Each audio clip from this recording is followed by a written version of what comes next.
Hello, everyone. I'm Luis. Welcome to Shandong Nongze machine.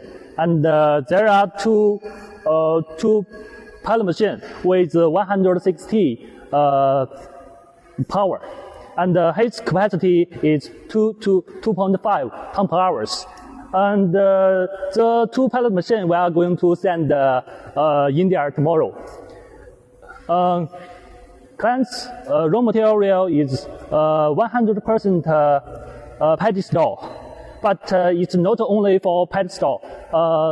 Such as agricultural waste, like peanut husk, rice husk, and stock, and everything you want to make a biomass pellet.